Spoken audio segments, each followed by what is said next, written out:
Good morning everyone, welcome back to GK today. I hope आप सब बिल्कुल ठीक होंगे और आज हम डिस्कस करेंगे 14 जुलाई के सबसे मोस्ट इम्पॉर्टेंट करंट अफेयर्स। चलिए अपना सेशन हम स्टार्ट करते हैं। साथ ही आज आपको बहुत सारे इंटरेस्टिंग क्वेश्चंस दिखाई देंगे। पिछले 2 दिन में हमने ज़्यादातर science and technology related current affairs को किया था, लेकिन आज आपको स्पोर्ट रिलेटेड, अपॉइंटमेंट रिलेटेड और साथ ही अवार्ड्स एंड ऑनर्स और होस्ट एंड कॉन्फ्रेंसेस के भी क्वेश्चंस दिखाई देंगे।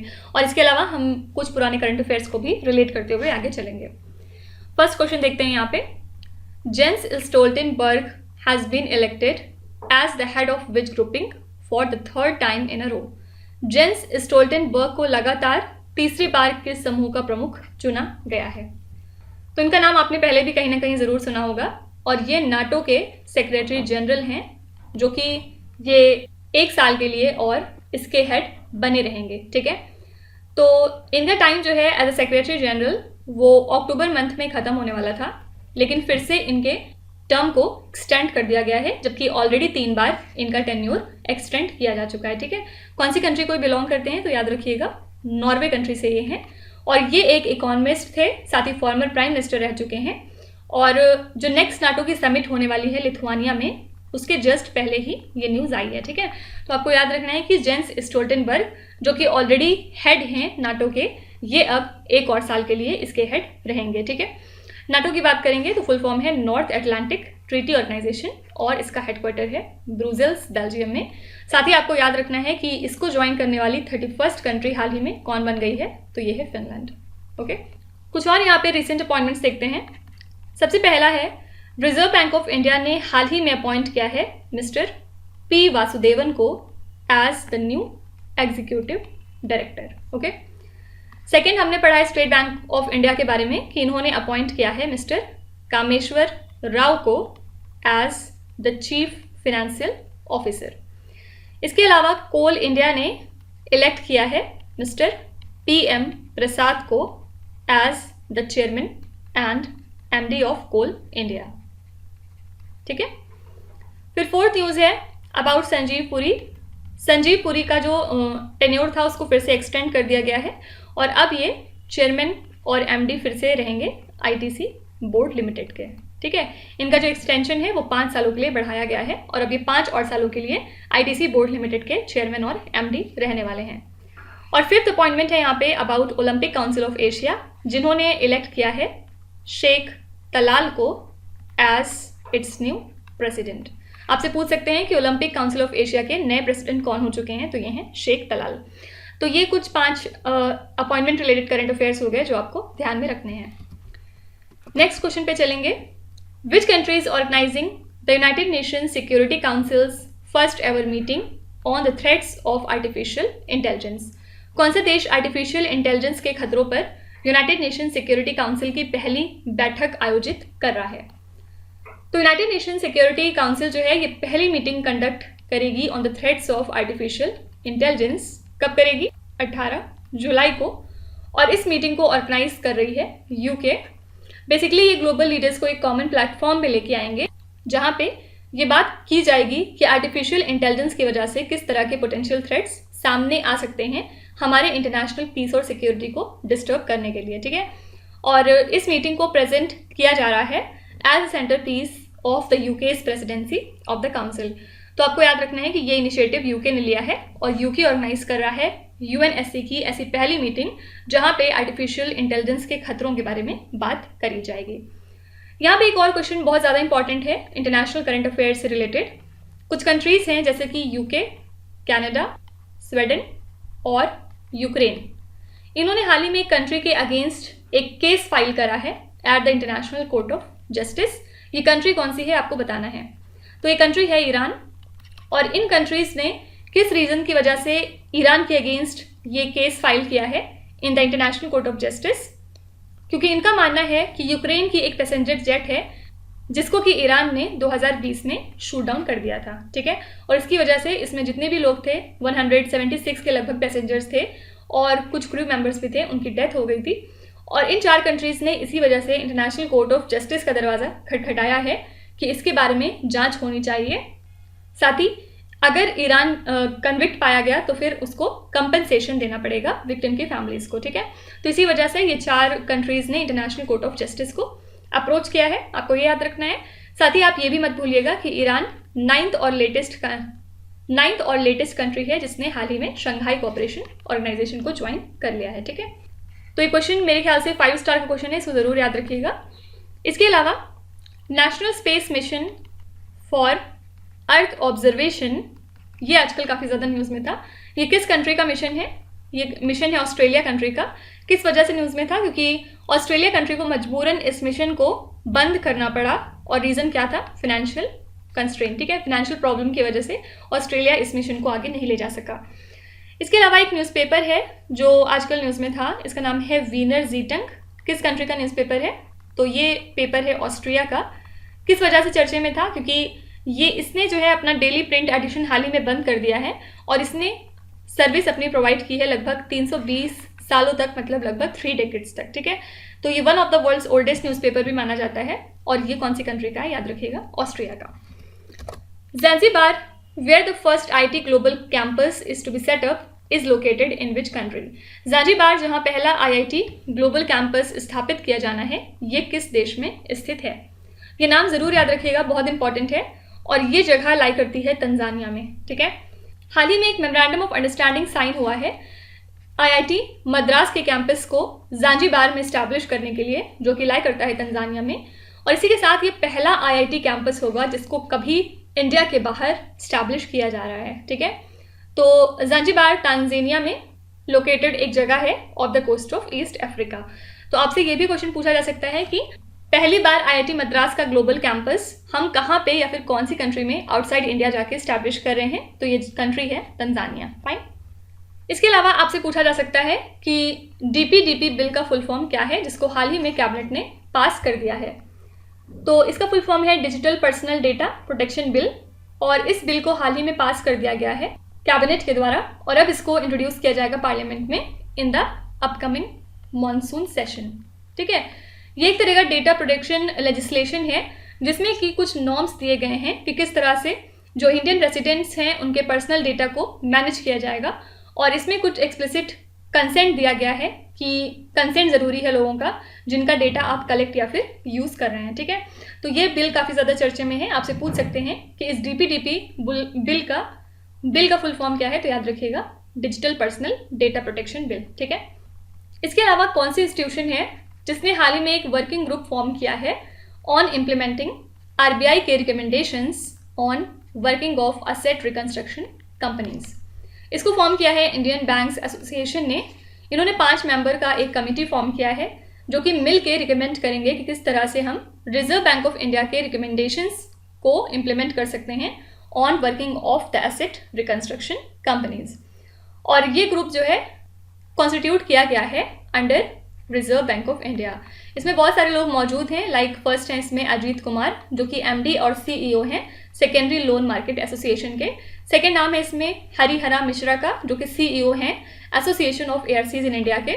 थर्ड नाम है इसमें मैथिली बालासुब्रमण्यम जो कि एग्जीक्यूटिव डायरेक्टर हैं एडलवीज ARC में। साथ ही कुछ सीनियर ऑफिशियल्स मौजूद हैं, like state bank of India के सीनियर ऑफिशियल धर्मेंद्र पाली, और फिफ्थ नाम है इसमें ICICI बैंक के सीनियर ऑफिशियल अनुपमा रनाडे, ठीक है। तो नाम आपसे नहीं पूछा जाएगा, बस आपको ये याद रखना है कि कौन से इंस्टीट्यूशन इस वर्किंग ग्रुप को कंस्टिट्यूट कर रही है RBI के इस रिकमेंडेशन को इम्प्लीमेंट करने के लिए। तो आंसर हो जाएगा Indian banks association. Which city is the host of meeting of space economy leaders under India's G20 presidency? कौन सा शहर भारत की G20 अध्यक्षता के तहत अंतरिक्ष अर्थव्यवस्था नेताओं की बैठक का मेजबान है? तो इंडिया की G20 प्रेसिडेंसी के अंडर में जो 4th एडिशन है स्पेस इकोनॉमी लीडर्स मीटिंग का, ये बेंगलुरु सिटी में होगा, और इसके लिए इन्होंने थीम रखी है towards a new space era, ठीक है। और इसमें एरा का इन्होंने फुल फॉर्म बताया है इकोनॉमी रिस्पॉन्सिबिलिटी एंड अलायंस। इस थीम को चूज किया गया है in line with India's G20 summit की theme of 1 earth 1 space and 1 future. Simply आपको याद रखना है कि जो ये मीटिंग है स्पेस इकोनॉमी लीडर्स की अंडर इंडियाज G20 प्रेसिडेंसी, ये होगी बेंगलुरु सिटी में। कुछ और यहाँ पे समिट्स एंड कॉन्फ्रेंसेस देखते हैं। फर्स्ट है summit for a new global financial pact. इसके लिए होस्ट कंट्री है फ्रांस।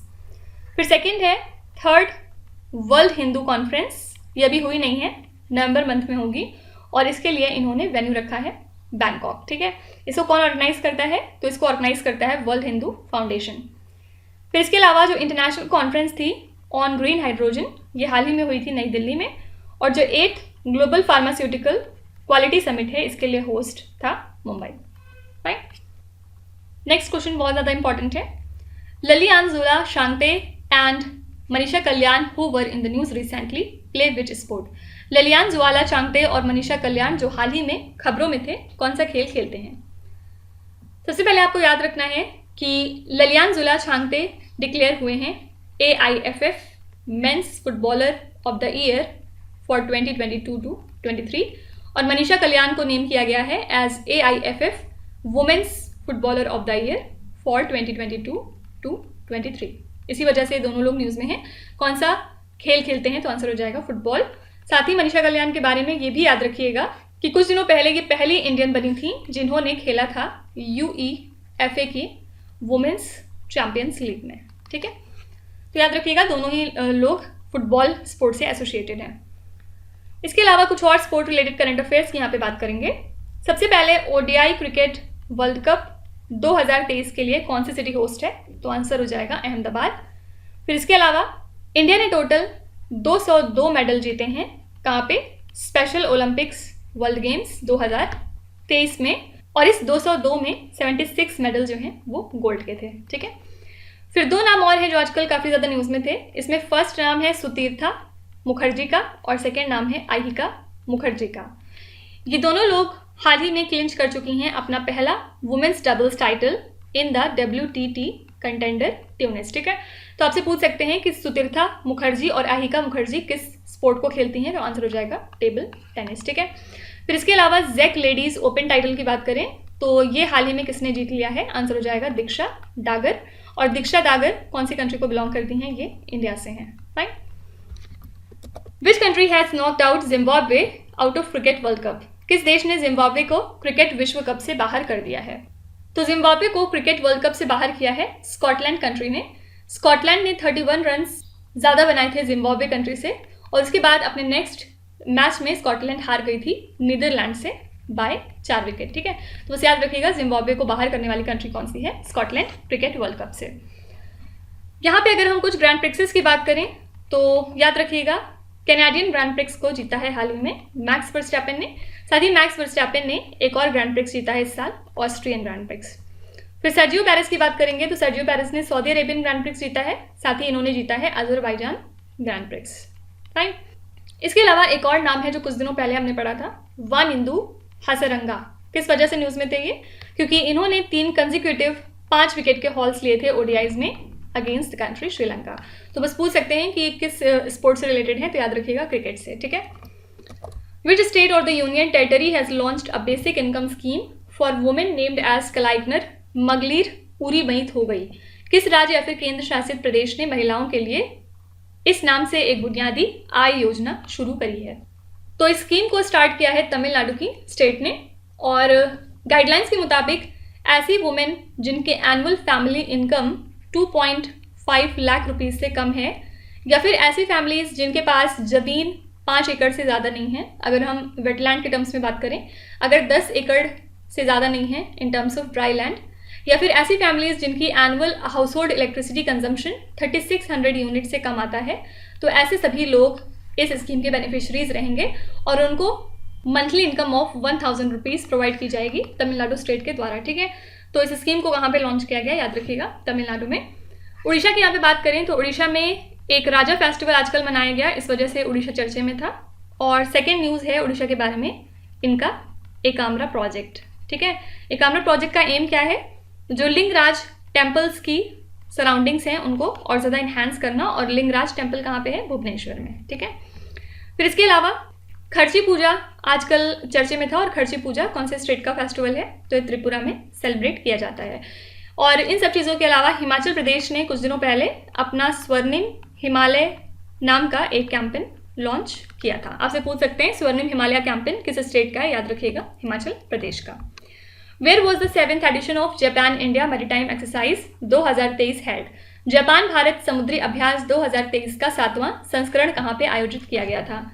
सबसे पहले आपको यही बात याद रखनी है कि जिमेक्स कौन सी दो कंट्रीज के बीच की एक्सरसाइज है, तो आंसर हो जाएगा जापान और इंडिया।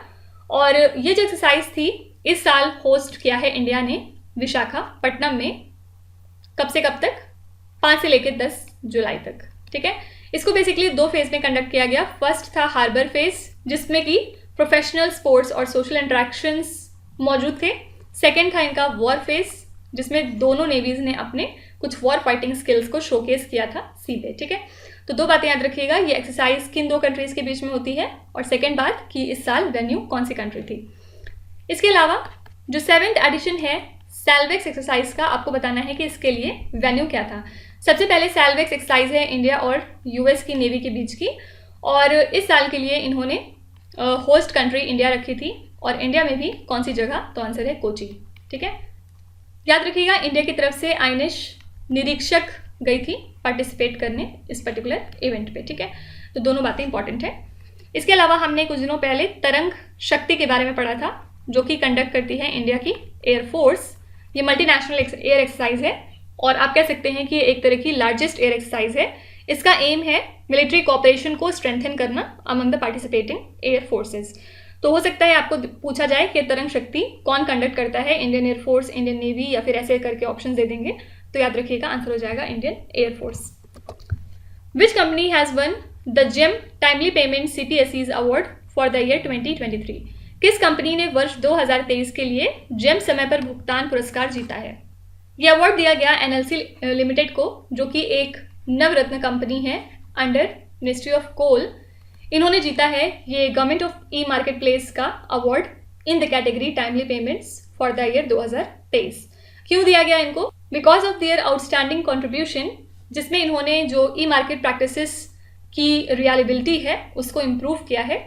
इसके अलावा कंपनी में ग्रोथ देखा गया 984.93 करोड़ रुपीज़ का जेम प्रोक्योरमेंट्स के बारे में ड्यूरिंग द फाइनेंशियल ईयर 2022-23।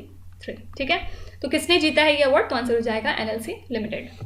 कुछ और अवार्ड्स एंड ऑनर्स यहाँ पे देखेंगे। फर्स्ट है माइकल रोजन। माइकल रोजन ने हाल ही में जीता है पेन पिंटर प्राइज 2023।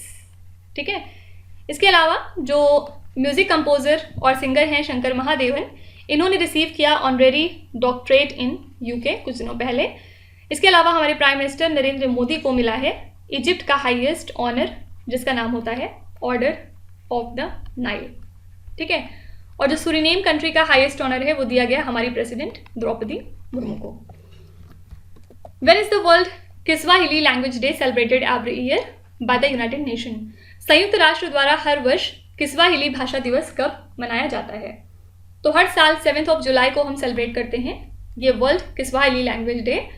क्यों ये भाषा इंपॉर्टेंट है? क्योंकि ये पहली अफ्रीकन लैंग्वेज है जिसको कि इस तरह से यूनाइटेड नेशंस ने रिकॉग्नाइज किया है, और इस साल के लिए हमने थीम रखी थी unleashing Kiswahili's potential in the digital era.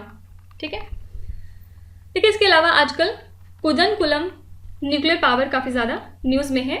ये किस वजह से न्यूज़ में है? क्योंकि यहाँ पे एक कोर कैचर को इंस्टॉल किया गया है जो कि एक इंटीग्रल कंपोनेंट होता है सेफ्टी सिस्टम का, ताकि सीवियर एक्सीडेंट्स को हैंडल किया जा सके। और इस सिस्टम को इंस्टॉल किया गया पावर यूनिट नंबर 5 पे, जिसका वेट है लगभग 156 मेट्रिक टन। तो इसी वजह से कुदनकुलम न्यूक्लियर पावर प्लांट न्यूज़ में है। आपसे इसकी लोकेशन पूछी जा सकती है, तो याद रखना है आपको कि ये तमिलनाडु में लाई करता है।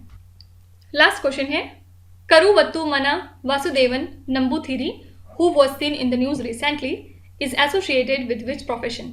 खबरों में नजर आए करुवत्तु मन वासुदेवन नंबूथिरी किस पेशे से जुड़े हैं? ये एक रिनाउंड आर्टिस्ट थे और इनका हाल ही में निधन हो गया है, इसी वजह से ये न्यूज़ में है। न सिर्फ ये आर्टिस्ट थे बल्कि एक पेंटर, स्कल्पचर और आर्ट डायरेक्टर भी थे। ठीक है, तो याद रखिएगा ये एक आर्टिस्ट थे और हाल ही में इनका निधन हो चुका है।